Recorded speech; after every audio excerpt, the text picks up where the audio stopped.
tout le monde, je vais vous présenter aujourd'hui ma toile de VR. C'est la toile de marque Classic Accessories que j'ai installée à l'automne. Puis à date, je suis vraiment satisfait. Je sais pas si on peut voir là, un peu la marque. J'ai appelé quelques concessionnaires de VR puis ils m'ont tous conseillé Classic Accessories comme quoi que c'était dans les meilleurs. Il y a 4 straps qui passent en dessous de la roulotte bord en bord pour la retenir pour pas qu'elle batte trop vent. Aujourd'hui, ils vendent quand même beaucoup, puis comme vous voyez, la toile, elle bat pas beaucoup au vent. J'ai acheté aussi les housses de pneus. Dans le haut de la toile, on les voit pas très bien, mais il y a des genres de petits carrés de grillage pour faire passer l'air. C'est de là qui fait qu'une vraie toile de VR, on peut les voir un peu ici. Fait que ça fait respirer la roulotte.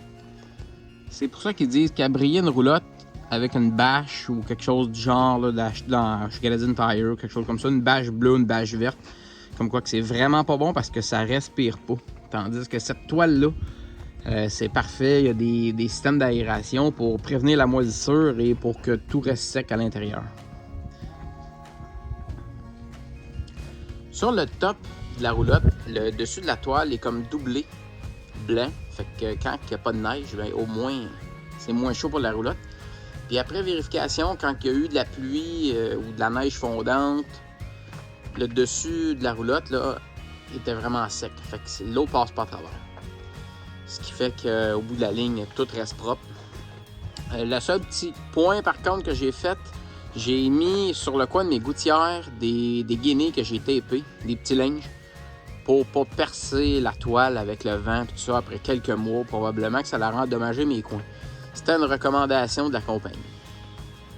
Fait comme vous pouvez voir, le toit, le dessus est blanc. Les côtés sont gris.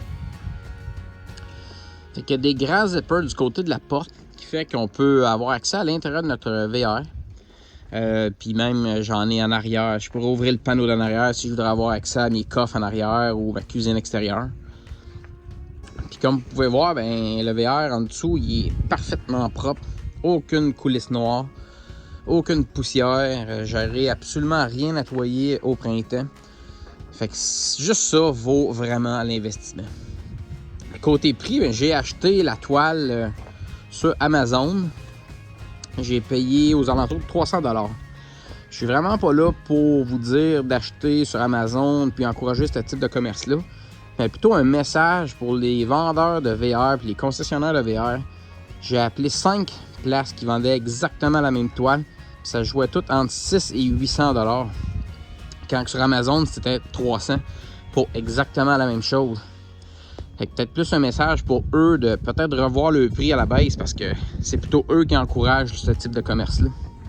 En nous poussant à aller acheter à beaucoup moins cher. Fait que je suis vraiment satisfait de ma toile.